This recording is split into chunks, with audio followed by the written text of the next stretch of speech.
Hello everyone, good morning, good afternoon, good evening, depending upon when you are watching this video lecture. In the earlier sessions, we discussed about some of the principles related to valuation of perquisites and different types of perquisite like rent-free accommodation or concessional rent accommodation, perquisite in respect of motor car, perquisites which are like medical perquisites or educational facilities, gas, electricity, water, domestic servant, etc., etc. Many such perquisites valuation methodology has been discussed. Now let us continue with the discussion on valuation of some more perquisites and hopefully to conclude this particular segment of perquisites in this chapter of salaries. After all the perquisites which are specifically already discussed in the different categories of those which are taxable only for specified employees, those which are taxable in the hands of all employees, and those which are exempt. Let us quickly go through the valuation of some other fringe benefits and amenities one by one. These are all taxable in the case of all employees category. So let us take one by one, and what is the valuation methodology? Let us understand it. First thing first, interest-free loan or concessional loan. Interest-free loan or concessional loan here, which is specified in some sub-rule of Rule 3. All of them are Rule 3 only basically. Sub-rules you don't need to remember. What the SSC is getting is a loan from the employer, either interest-free or at a concessional interest. In that case, what is the value of perquisite? Simply speaking, the sum equal to the interest computed at the rate charged per annum by State Bank of India on the first day of the relevant previous year is considered as value of perquisite. For example, if the State Bank of India charges 14% per annum for a particular type of loan, for example, and employer gives a loan to the employee without any interest, that is interest-free loan, then 14% on the loan that is granted by employer to employee interest-free shall be the value of perquisite. What if the employer grants the loan not completely free, he gives the loan at, let us say, only 10%. Then 14% is SBI rate. Employer is charging only 10%. Naturally, 4% will become the value of perquisite on the outstanding loan of the employee every month. So, this calculation, if at all, the monthly balance is going to change. If that changes, then the calculation has to be done, the interest calculation has to be done not on the yearly balance, on the monthly balance. Of course, as reduced by the interest. Already that would have been reduced at the rate level itself, if anything is actually paid by the employee or the member of his household. So here, perquisite value will depend upon the State Bank of India interest rate. So how do we know the State Bank of interest rate? State Bank of India interest rates? You don't need to know. It will be given in the question. All that you need to do is use that rate. But which rate? State Bank of India might change the rates throughout the year anytime. Which rate we have to take? Whatever rates prevailing on the first day of the relevant previous year as per SBI rates, that will be treated as value of perquisite. If it is interest-free loan, SBI rate minus actual interest charged will be the value of perquisite if it is concessional loan. That's it. That is interest-free loan perquisite, and calculation has to be done on monthly balance. If there is a change in the monthly balance, then the interest calculations have to be done monthly. However, there is an exception here. If at all, the aggregate loan amount given by employer to employee during the previous year never exceeded 20,000 also.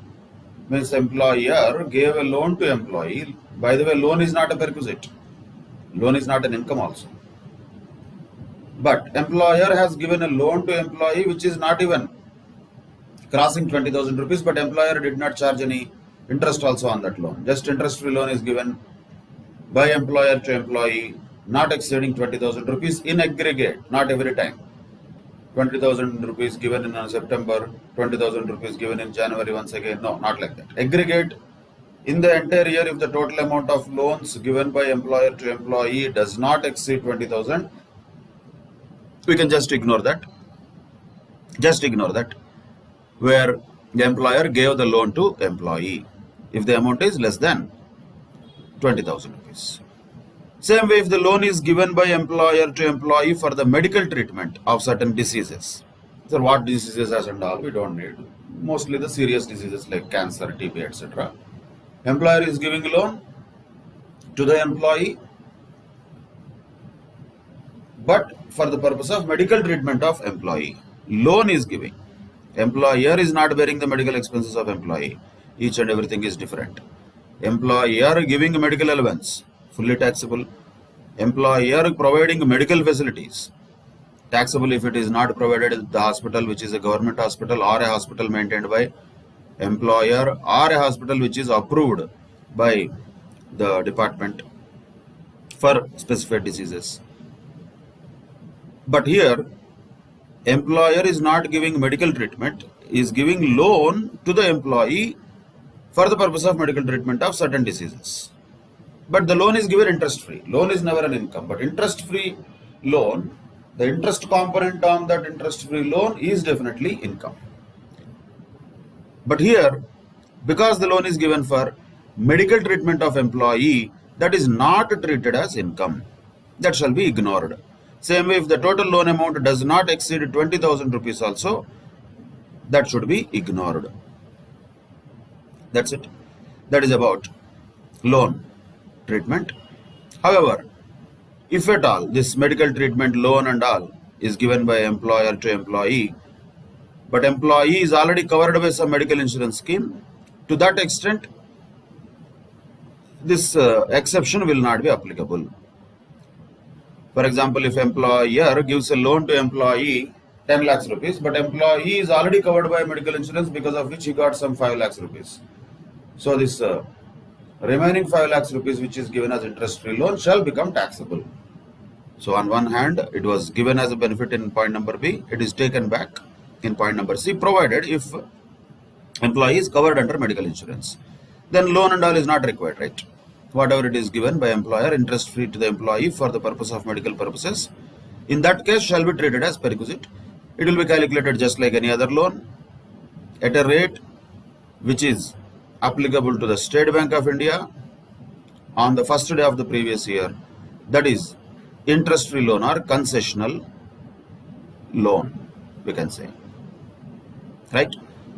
Next, traveling, touring and accommodation. Once again, just to differentiate, earlier leave travel assistance or leave travel concession is different. That was not related to accommodation at all. It was purely the traveling part. That is completely different, which has its own exemption under section 10(5).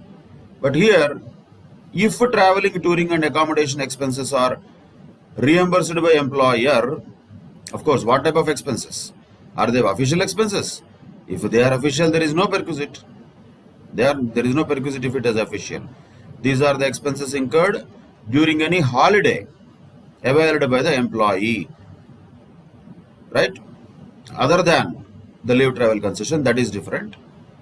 Here, in addition to the leave travel concession, if any traveling, touring, accommodation expenses are reimbursed by employer, which are personal expenses of employee related to the holiday availed of by the employee or member of household, that will be taxable as perquisite. Sir, how much, sir? Actual amount of expenditure. That's it. If traveling, touring, accommodation facilities are maintained by employer for particular employees only, if at all, then that means what? These benefits are not given to all employees uniformly. For some people it is given specially, for some other people it is given otherwise. In that case, we have to take a notional value, the value at which such facilities are offered by other agencies to the public. Some organizations will have their own guest houses, their own holiday homes at different tourist spots, and they can give employees an option to take their families to those holiday homes in those tourist spots. But employer is not giving this facility to everyone. Naturally it will be given to only few people, and this facility is maintained by employer. Then how much ever the other agencies would have charged for such facilities will become the value of perquisite. How do we know, sir? It should be given in the question, sir. So these are generic things, nothing special, nothing to calculate. Simple point is, employee's holiday, he has to bear the expenditure. Why employer should bear? If employer is bearing, that will be perquisite, simple. Then, what if the employee goes on an office tour, but he takes along with him any member of the household? Possible. Then also, definitely, whatever the expenses incurred in respect of such member of the household will be treated as value of perquisite. This is quite common. Let us say some employee is newly married, and after some time he had to go to some important business work in Singapore. Instead of going alone, he would have taken his wife also. But actually the employee is going for official work, but his wife is just coming, accompanying with him. Employer is bearing the expenditure of both. Employer is not bearing the expenditure of only the employee. So employer said, no problem, go ahead. Anyway, hotel room is hotel room. Whether one person or two persons, ultimately there may not be much big difference. As long as my work is done, I don't care whom you take. The employer would have told, and employee would have taken his wife to some country, whatever, accompanying him for the official duties. Example I'm telling, like this lot of times it so happens. Then, whatever the expenditure incurred on employee is not a perquisite because it is official. Any expenditure incurred on the employee's member of household will become perquisite, that will be taxable. Like this, people don't have any work, so they started imagining something else also. What if official tour is extended as vacation? No problem, Baba, that is also taxable. Official tour is not taxable. If it is extended as vacation, that extension is taxable. So there are people who are sitting and imagining what people can do, how to make these things taxable. So these are all the resultant of such creative IAS babus, officers. But for us, it only just adds few paragraphs, but ultimately the essence is nothing. If employer pays for the holiday home facility of the employee, then it is taxable perquisite, as simple as that. Next, free or concessional food and non-alcoholic beverages. So here we know this already. Same thing is repeated. Basically, it is a perquisite. The value of free food, again, what is food is questionable thing, no clarity. Non-alcoholic beverages, he says. What about alcoholic beverages? That is not mentioned here. We have to assume things. But anyway, keeping it to the words of Rule 3, any free food or non-alcoholic beverages provided by employer to the employee will be taxable. How much amount is taxable? Actual expenditure that is incurred by employer. Of course, if any amount is recovered from employee, that should be reduced always. But the point is not that. If this free food and non-alcoholic beverages are provided during the working hours at the office or business premises, or through paid vouchers like Sodexo vouchers, which are usable at eating joints, then they are exempt to the extent of value which does not exceed 50 rupees per meal. This we already discussed. The same thing is repeated in detail. So 50 rupees per meal is not taxable. Beyond 50 rupees per meal is taxable. That's an exemption, 50 rupees. Same with tea snacks provided during working hours is not taxable. That is also not taxable because these are the following things where these will not be treated as perquisites. Means As long as the value of the food does not exceed 50 rupees per meal, nothing is taxable. In excess of 50 rupees, it will be taxable. Tea and snacks, refreshments provided, not taxable.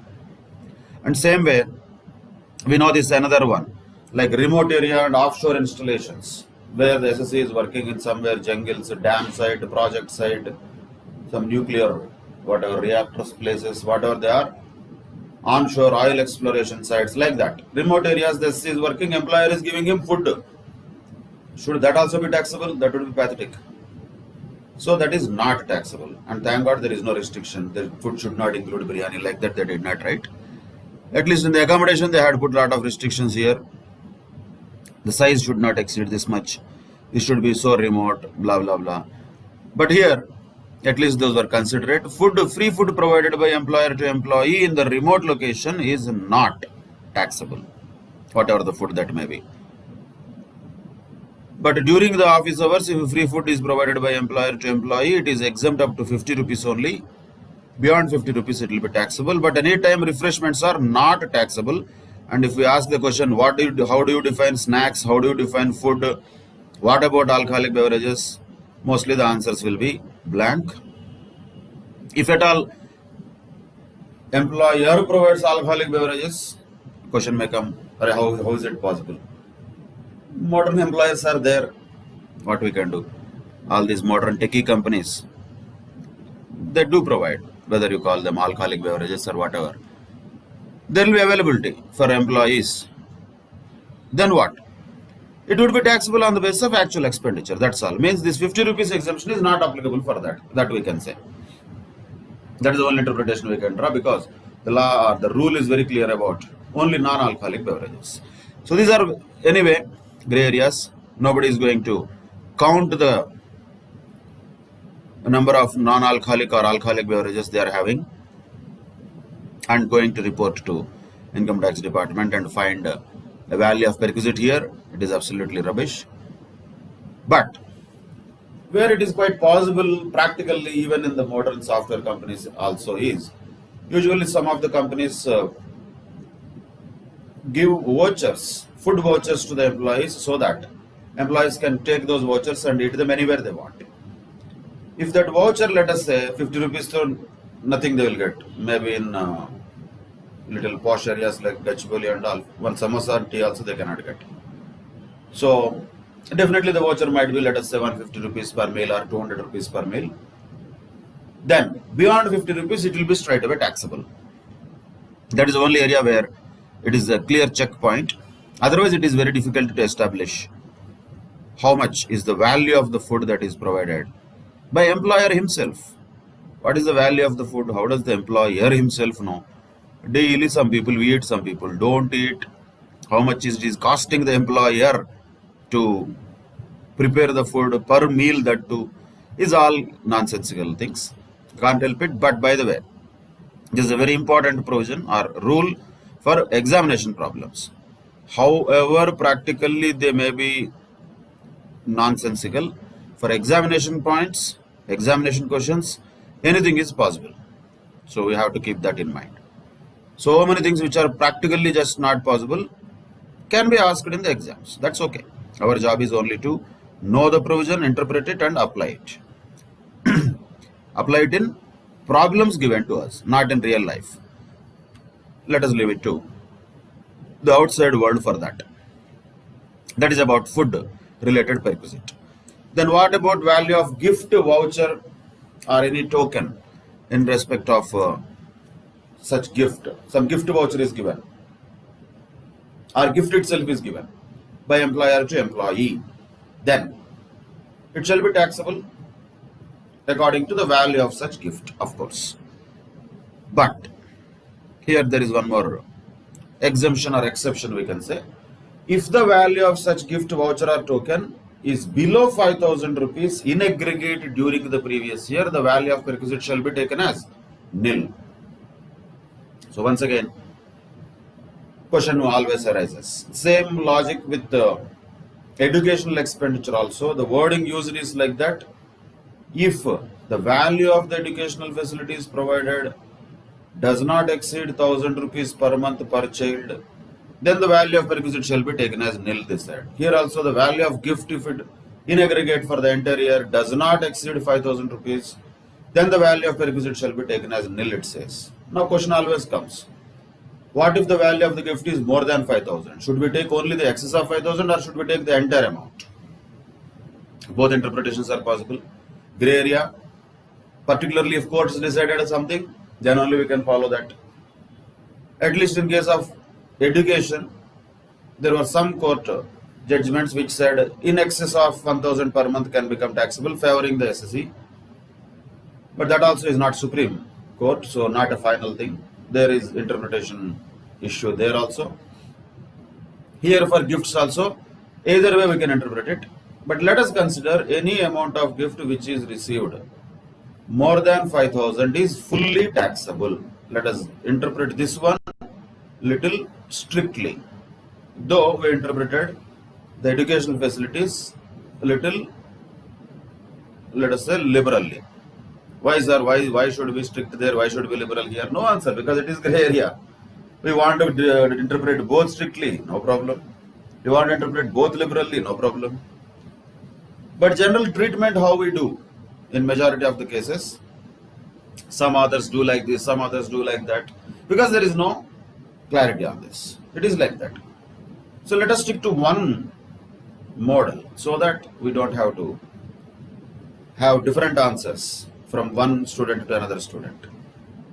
So for gifts, let us take strict interpretation where aggregate amount of gift in the previous year exceeds 5,000, entire amount will be taxable. If it does not exceed 5,000, zero will be taxable. Nothing will be taxable. That is gift. Then credit card expenses. Again, common sense. No provision, no rule, big things required. Credit card expenses of whom? Employee. Membership fees, annual fees of employee. Who is bearing? Employer is bearing. Why should he bear? He should not bear. If he bears, no problem. Whatever the amount that has been paid or reimbursed by the employer shall become taxable perquisite. If at all any amount recovered from the employee, that should be anyway deducted. But there is an exception here. If the expenses on credit card are wholly and exclusively for official purposes, then it is not a perquisite naturally, because it is official credit card. Sometimes corporate cards will be given to some employees. Say, for example, top level marketing executives. They keep on engaging customers, going here and there, traveling on official duties. Every time they cannot submit bills and take money from the company. So the company gives to such important people corporate credit card, and the person, the employee, uses that credit card. But whenever he uses, that is for official purposes. His personal credit card will be separate. But this corporate credit card, naturally the bill will be paid by the company. But where the employee is using that credit card wholly for official purposes, then how can we say there is perquisite? There is no perquisite. That means it is not taxable. If the credit card is used for official purposes, naturally, whatever the amount of expenditure incurred by employer for the private credit card expenses of employee shall be taxable according to the actual expenditure. Of course, there are some administrative conditions to be maintained. Details of expenditure should be maintained by the employer. Employer should give a certificate telling that yes, it is really incurred for official purposes. Okay, if he gives these papers, then the authorities also will believe that this is expenditure incurred for wholly official purposes, then it will not be taxable. So for us in the examination, if it is given credit card expenses of employee made by employer, again, assumption has to be taken. Normally, if nothing is mentioned, credit card is personal only. So don't need to assume credit card is actually used for official purposes. That will not be a correct assumption. If it is given in the question, if it is for official purposes, then definitely it will be not taxable. So naturally another doubt comes, sir, what if it is partly official, partly personal? Then fully taxable, because this exception is applicable when? Only if that expenses incurred are wholly and exclusively for official purposes. So if we can segregate them to the extent of official purposes, it is not a perquisite. To the extent of personal purposes, it will be perquisite. If we cannot segregate them, if they don't segregate them, then first of all, These complete details are not maintained, which means what? This exception is not applicable. Fully everything will be taxable. So they should be in a position to segregate exactly the details of expenditure incurred for wholly official purposes. That is credit card expenditure. Same way, club expenditure of employee met by employer. Employees can join some entertainment clubs, social clubs like that. The annual membership fees or anything like monthly fees or any other periodical fees of that club membership is paid by employer. So naturally it will be taxable. How much, sir? Or amount of expenses incurred by employer will be taxable perquisite. No calculation, on the basis of facts only. Of course, as reduced by any amount recovered from employee. That's it. That is club membership. Taxable perquisite if it is normally given. But once again, same exception applies. However, if the employer obtained a corporate membership of the club and if at all the facility is enjoyed by the employee, in that case, the value of perquisite shall not include the initial fees paid for acquiring such corporate membership. Sometimes employers will get corporate membership of the club. That is given to big companies. But who will enjoy the facilities will be employees or the members of household. By the way, that corporate membership is not in the name of this employee only. That can be used by anybody, whoever is the staff of that company. If this employee tomorrow leaves, he has to give that card to somebody else. So, that is the property of employer, we can say. Naturally, that is why the initial fees paid to acquire such corporate membership cannot be treated as perquisite. Also, if the entire club membership is considered to be wholly and exclusively for business purposes, how can it be business purposes? Again, who are we to decide? There are so many social clubs where people meet, they do some sporting activities and entertainment activities, including playing cards, having drinks, etc.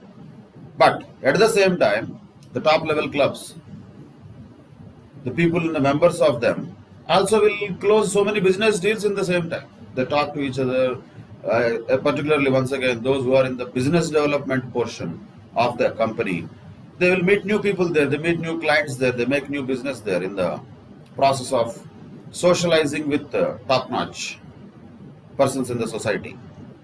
That might be requirement for some people actually. Then the employer will say this club membership is not a personal facility, it is actually a business requirement. And complete details are maintained and a certificate is given. If all these conditions are satisfied, then it is not a perquisite, simple. So if the club membership is considered to be wholly and exclusively for business purposes, it would not be treated as a perquisite. How can it be and all? It is none of our business. That employer will have to prove by maintaining the details and giving a certificate that this membership is wholly and exclusively for business purposes. There are variety jobs in the world. We don't have to think too much about how this really works. How can a club membership be exclusively for business purposes? The question comes, but the answer will only be known when you grow to that level, when you become a member of a big club. In fact, most of the activities that happen in big clubs, and by the way, this club means people might be thinking this nightclubs, pubs and all. No sir, no, not that club.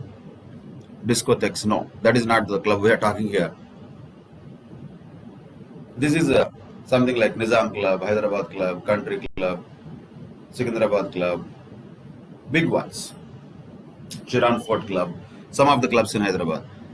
Like that, lot of clubs will be there in big cities, like race course will be there, polo clubs will be there, golf clubs will be there. Most of the business activities at a very top level will just happen in the golf clubs. Golf club only, just like that. While playing golf itself, they will close crores and crores of rupees of deals. That is business purposes. So that is common at high level employments. particularly the CXOs, that means C-Os, CEO, CTO, CFO, that level of employees will require to actually maintain such kind of social relationships, so that will be helpful for them for many purposes. One, to meet new people and having a good relationship with clients, existing and new. Two, a lot of even job offers also will be just done in the golf clubs only. So that's like a network, I would say. But yeah, at this level, it might look little filmy, but really that happens. That's what club membership is about. As far as we are concerned, we don't need to worry about all of that. We just need to know club membership is a taxable perquisite. Yes, it is not a taxable perquisite if it is used for exclusively official purposes. That's all. How much is the value of perquisite? How much our amount is paid by employer. That's it. Next very important perquisite is use of movable assets. Very important, this one. Definitely one point will be there in the bigger questions. And in that, very important, though there is no calculation, very important one to note and remember is use of laptops and computers is not a perquisite. The problem will give all the details which will confuse us. Company has given a laptop to the employee, and this employee's son daily plays video games in that. Employee is using it at home, that laptop. We would say, no, it should be taxable as per our logic, because it is not used for official purposes. Who said that? Nil means nil, that's all. Why that laptop is used or computer is used, nobody cares. Mobile phone, telephone, laptop, computer, no perquisite, NO. No. That has to be kept in mind. For deviating, you will give 100 other details, unnecessary things. Doesn't matter. All those things, unnecessary details do not matter. It is not a taxable perquisite if employer gives laptop or computer or mobile phone or telephone to the employee. And the telephone expenses, we already know it is not a taxable perquisite. Same way, laptop, mobile phones are also not taxable perquisites. That's all. Other than laptops and computers and any other assets which are specified like furniture, etc. Anyway, those are already also same, nothing new. If you remember, for car also it is the same, furniture also it is the same, both are mobile assets. Even for any other mobile assets also it is the same. Valuation methodology did not change. What is that valuation?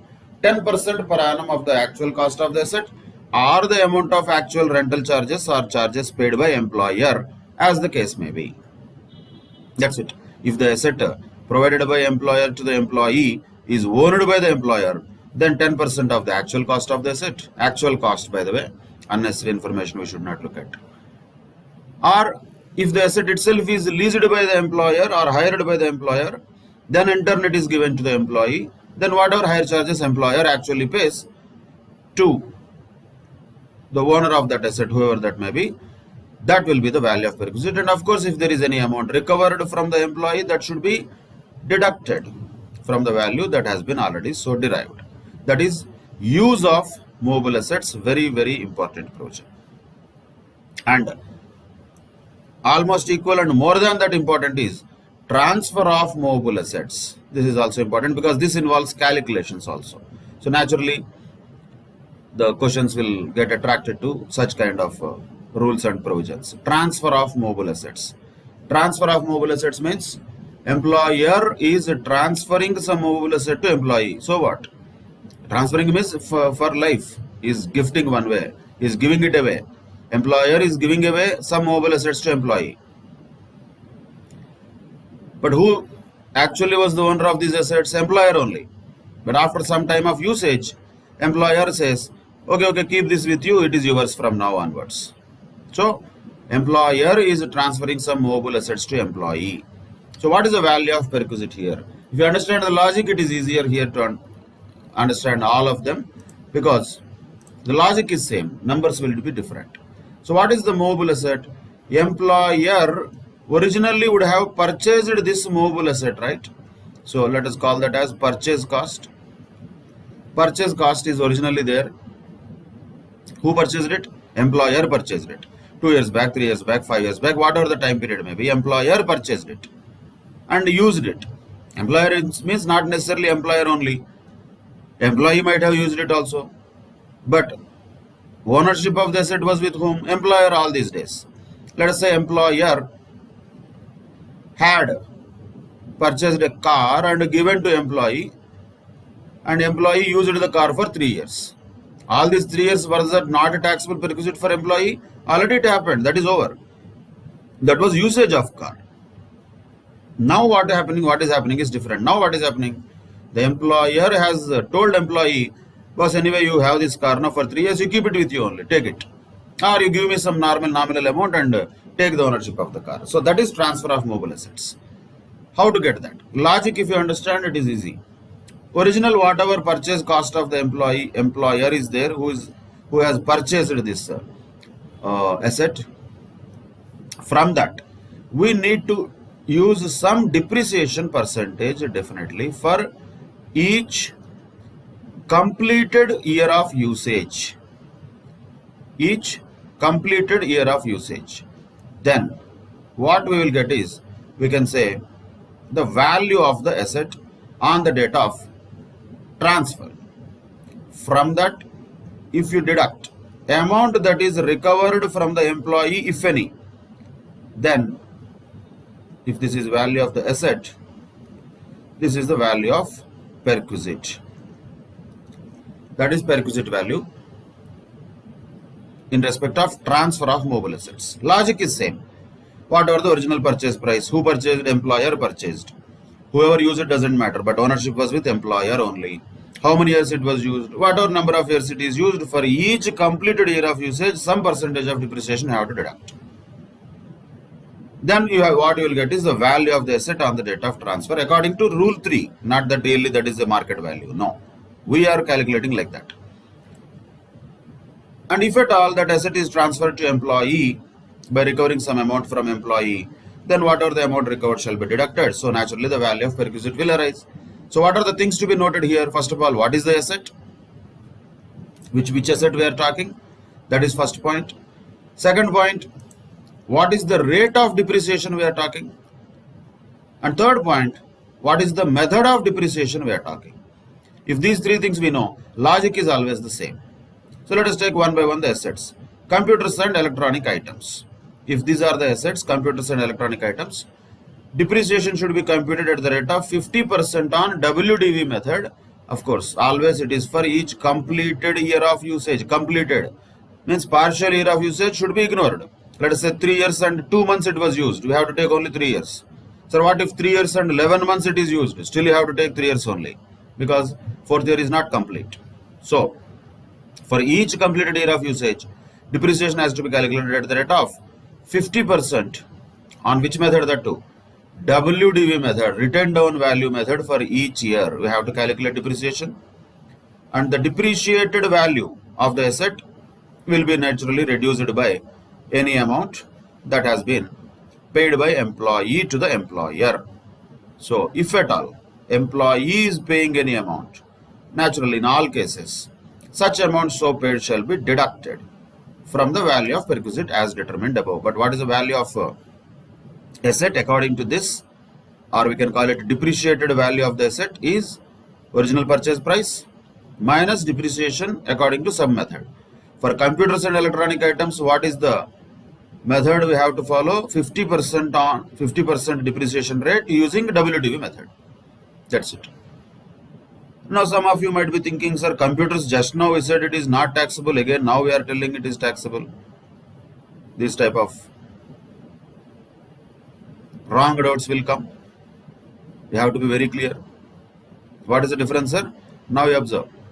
What was computer and laptop earlier? That was used by employee. Employer gave that computer to employee only for usage, that's all. Ownership is still with employer only. But here what the employer has done, he has given this laptop to employee. Lot of companies have this. You will also encounter this if you once join Big 4 or any other big companies. After 2-3 years, the company will tell, keep the laptop with you. I will give you another laptop. So that laptop becomes your personal computer. It is not the asset of company anymore. But in that case, you need to find out what is the depreciated value of that, like using 50% rate of depreciation under WDV method. Another important point, because the topic has come to be noted, is can we say this is the depreciation for computers always, everywhere in the Income Tax Act? Answer is absolutely no. This depreciation, whatever the rates we are talking, method we are talking, this one 50%, WDV method, this is only and only for this purpose. For the purpose of computation of perquisite value in respect of transfer of assets. That's all. After that, you don't even use the word this depreciation. There is another section for depreciation, section 32 in the Income Tax Act, that is completely different. That has nothing to do with this. This is only to calculate the value of the asset before it is transferred to the employee free of cost or at a concessional price.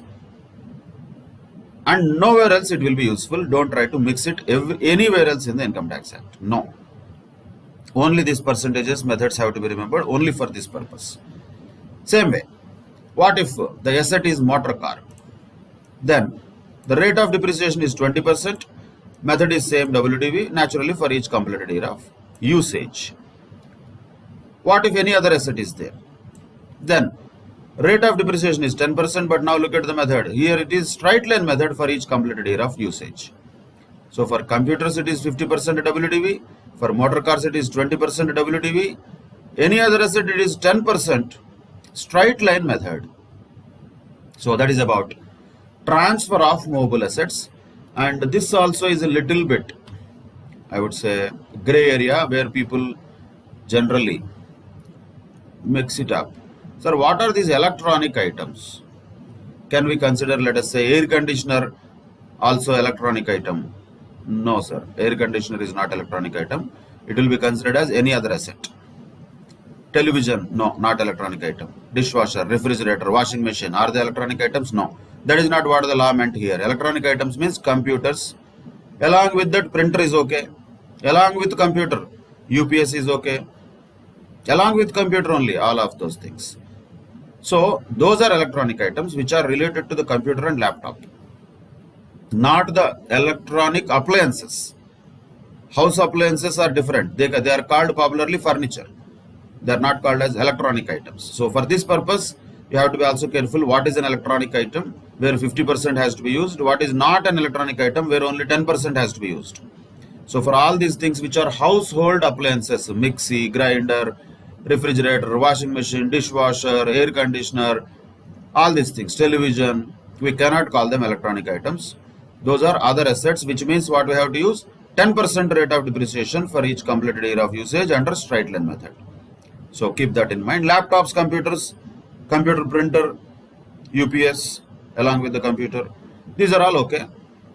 Those are electronic items where 50% depreciation can be given for each completed year of usage under WDV method. If it is motor car, 20% rate of depreciation should be used under WDV method for each completed year of usage. So some doubt will come, sir, what if it is motorcycle?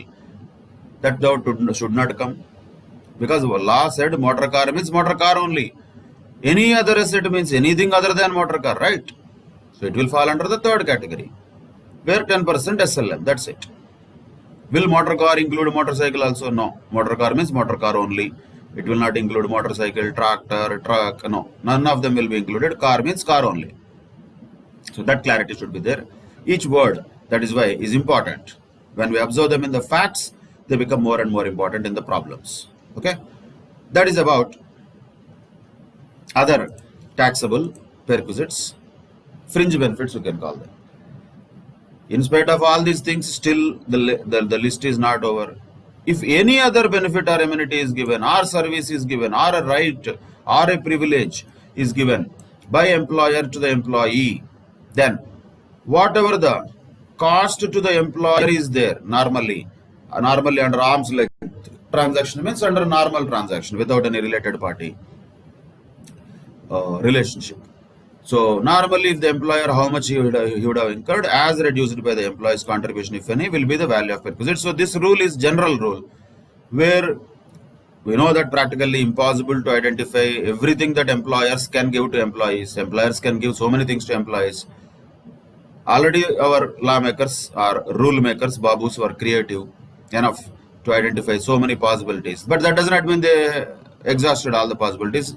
Still, the employer can become more and more creative and give some benefits to employees. No problem. Let them give. Everything will be taxable, simple.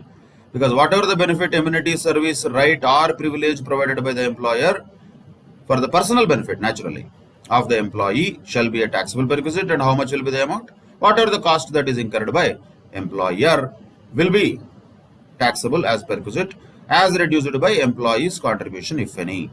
That's it. That is about the valuation of perquisites. And we know this already, nothing new. If at all telephone is provided or mobile phone is provided, expenses are incurred by employer or the employer reimburses the expenses. In any case, there is no taxable perquisites. The moment you see telephone, mobile phone, etc., no taxable perquisite. That is fully exempted. Same way, facility of laptop, computer provided by employer to the employee. Provided means only for usage, not a taxable perquisite. So these are important exempt perquisites also, which we already had a list of them earlier. So what are taxable perquisites? What are exempt perquisites? We should have a list of them.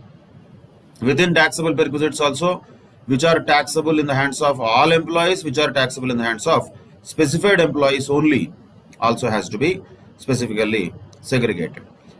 The problems related to perquisites, we will do all of them at one shot.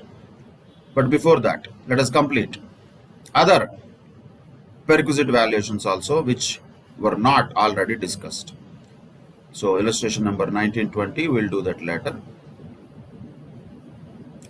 Particularly, the other perquisites, for example, the sweat equity shares is one more important perquisite, which the employer gives to employee at a concessional rate. So it is the shares of the company, employer company, which are given to the employee at a concessional rate, or free though definitely they will not give, at a lesser rate than the fair market value. So here, the main point is, for understanding purposes, if you want to take an example, let us say the shares of some company A Limited are traded in the stock exchange at 100 rupees on a particular day, and on that day the company has given some of its shares to its employees at, let us say, 60 rupees only. So naturally 40 rupees will be the value of perquisite. That is the benefit given by company to the employees. That is clear, logic is clear. But the question is, how to determine that fair market value? That will be the problem. And on which date that has to be determined, this is also very important. In the problems you will give multiple dates, then you get confused which date to take. For that reason you have to read each and every line. Important ones, core points you have to read carefully. Fair market value on the date on which the option is exercised by the employee, not when the employer has given him the option, not when the employer has announced the option, no, not when the employer has allotted the shares to the employee. All these things will be deviating factors. Only point you have to remember is when the option is exercised by the employee, which date? There will be some date on which date the employee would say, yes, I will exercise the option. There is no compulsion for employees to exercise this ESOP, employee stock option plan.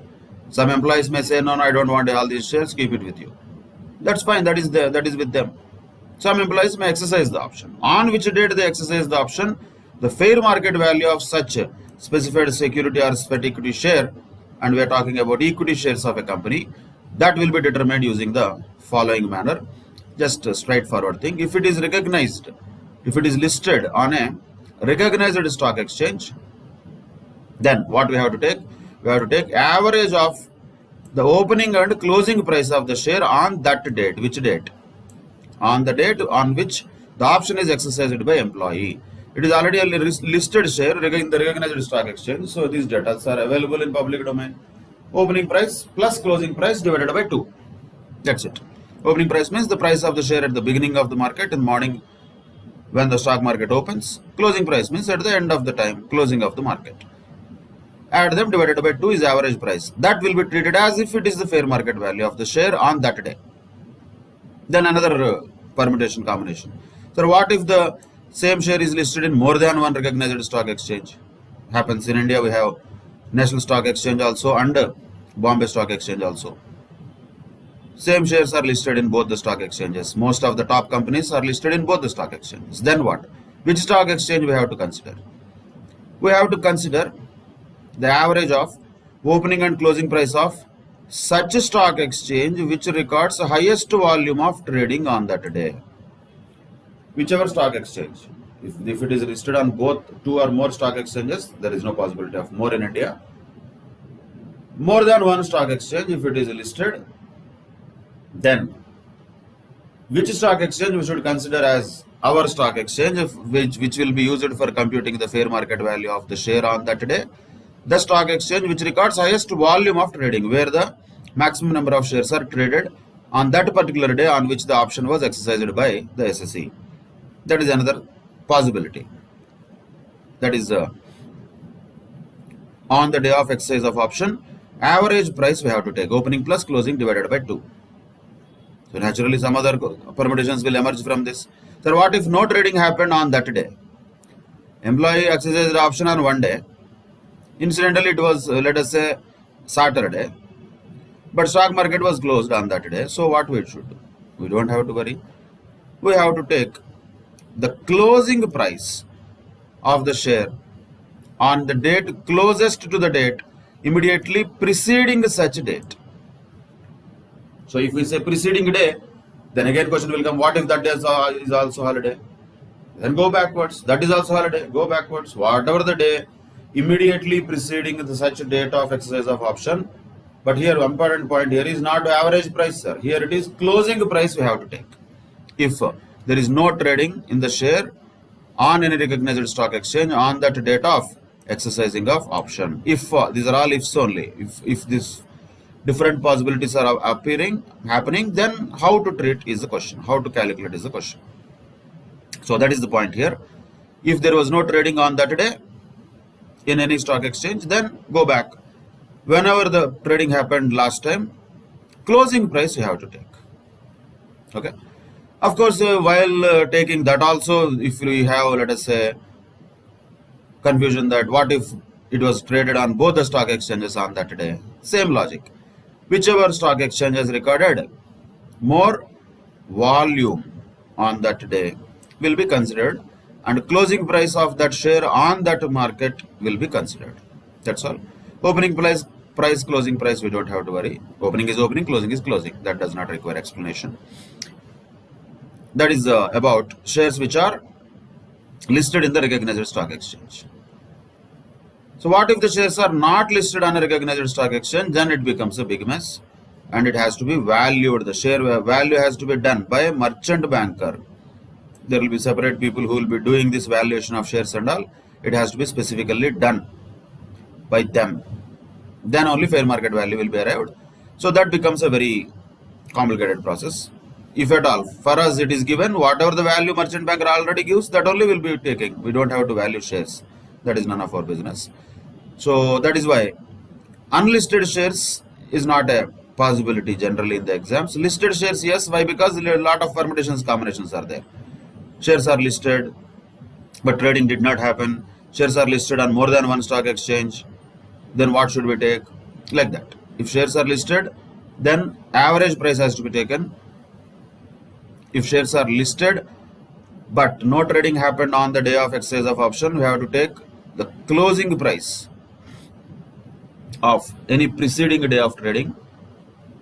And if the shares are listed in more than one market, whether average price or closing price, it has to be taken from that particular stock exchange where the volume is higher. That's it. That is about sweat equity shares. We'll come to the problems part once again. These are the various perquisites related to employers giving some type of benefits to employee, right? And for various things related to the purpose of perquisite rules, we know this already also. What is member of household? A lot of times it was used. Spouse, of course, don't seriously go with S in the bracket. That is rarely there. And children and their spouses, parents, and servants and dependents also are part of member of household. But this definition will not apply where the rule itself mentions who is family. Family is different, member of household is different. So where that particular definition of family is applicable, there we have to apply it. Where nothing is applicable, this is okay.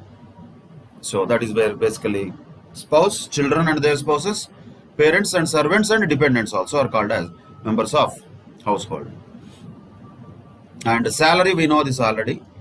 Whatever the salary which is used, mostly in only one case it was used, not everywhere, where only for rent-free accommodation. That we know already. What are the inclusions and exclusions? We know that. Salary includes pay, allowances, bonus, commission, etc. Any other monetary payment will be included, but it will not include the DA not forming part of salary, employer's contribution to the PF, exempted allowances, perquisites it will not include, and any lump sum payments received at the time of termination also will not be included. So this is missed earlier, now it was included here in this point. That is the point. Though practically not possible, we have to also understand. And commutation of pension is not included, but uncommuted pension is included in salary for the purpose of valuation of rent-free accommodation, where we calculate salary for that purpose. So these are the various perquisites taxable in the hands of employee. So we have retirement benefits if applicable, allowances if received, salary, DA, etc., etc. All these things we total, we got gross salary. After getting gross salary, we know that we have to give a standard deduction under section 16 1A amount of maximum 50,000 rupees, that we know. But in addition to that, there are two more deductions also which are possible to be given to the employees while computing the income chargeable under the head of salaries. Means after computing the gross salary, these 16 deductions will be given. 16 1A, 16 2 and 16 3. 16 1A is nothing new to us, it is already known to us, which is 50,000 rupees. Whereas 16 2 is something to be known. First and foremost point, this 16 2 is fully taxable, because entertainment allowance is always fully taxable and it is included in the salary. Yes, it is already part of gross salary. Yes, because it is fully taxable allowance. That part is over. Now the point is, after including it in the gross salary, now we are trying to get a deduction under section 16(2). Main point here is, which type of employee will get a deduction of entertainment allowance? Only government employees. So if the question what we are going to generally solve for mostly private employees includes entertainment allowance, and seriously if you give 16(2) deduction, that would be wrong, because deduction for entertainment allowance is available only and only for government employees, and the amount of deduction is lower of the following, whichever is lower. 1/5 of the basic only, no DA, no nothing. That means 20% of basic or 5,000 rupees naturally per annum if nothing is mentioned, and actual entertainment allowance received, whichever is lower, is the amount of deduction available for government employees towards entertainment allowance under section 16(2). Those many conditions are there. First, that employee should be a government employee and he should have received entertainment allowance which was already included in the gross salary. Then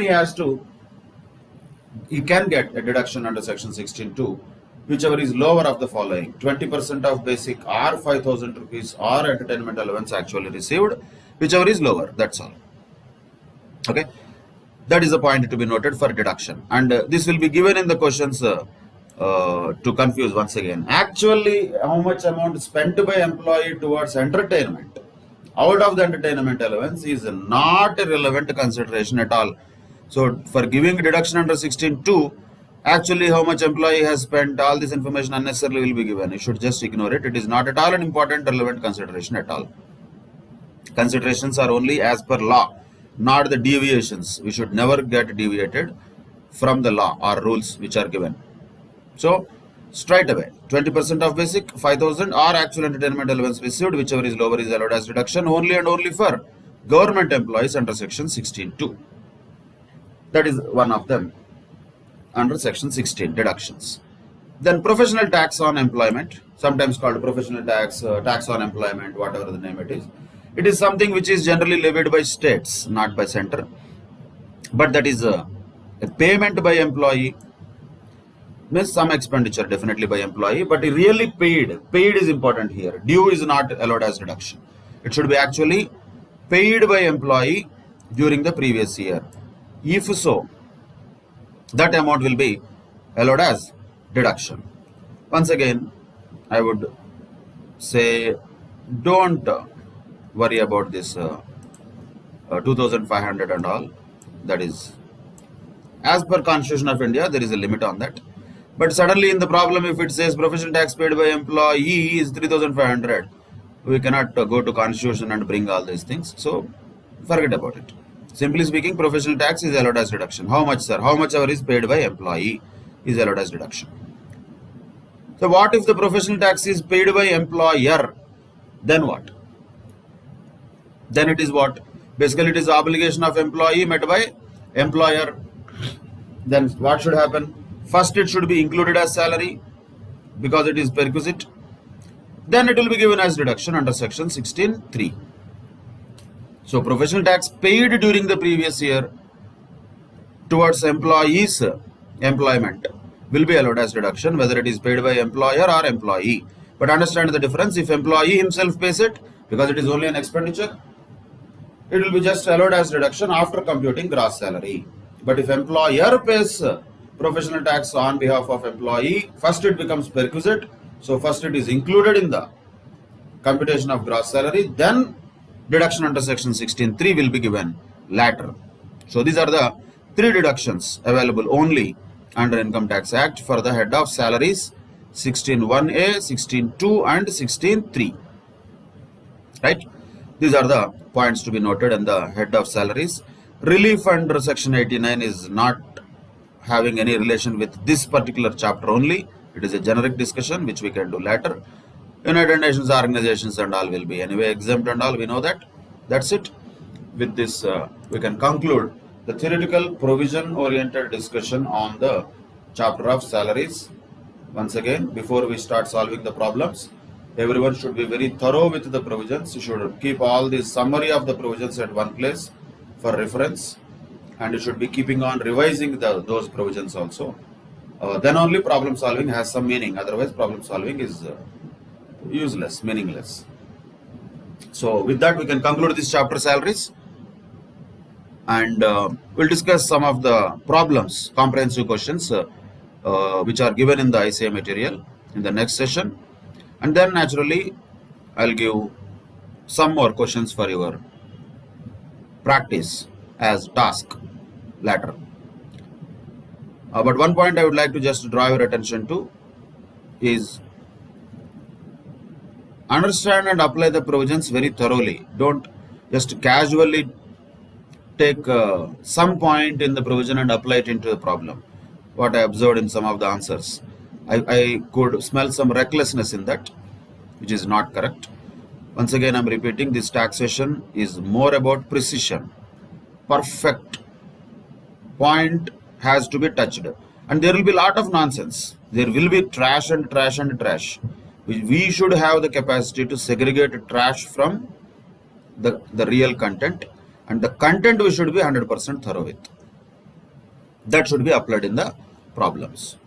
That is the nature of the subject. So, remember the provisions very well. That is only possible when you write them, read them number of times. You cannot read ICA material to remember the provisions. Just impossible. If you are already trying to do that, you are doing a wrong thing. As I told, you have to write the summary of the provisions with your own handwriting, one by one, one by one. This section, this is the provision. This is the section, this is the provision. For perquisites, this is the rule, or this is the type of perquisite. This is the core provision. What is the essence of each of them? That only you should write. And all this will not cross 3 pages also. If you really write 3 to 4 pages also, it will not cross. Hundreds of pages here, you're talking about 119 pages, ultimately converges to 3-4 pages. That 3-4 pages is important.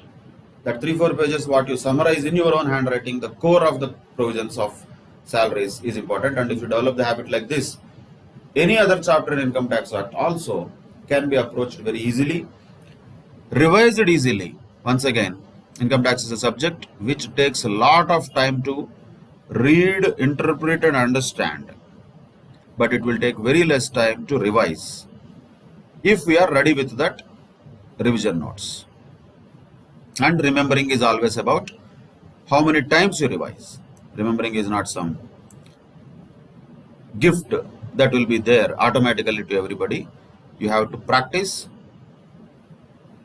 problems also, and the revision notes also has to be kept handy, and whenever there is a time, 10-15 minutes time, have one round of revision, quick revision of entire chapter of salaries. It will not take more than that time, I know that.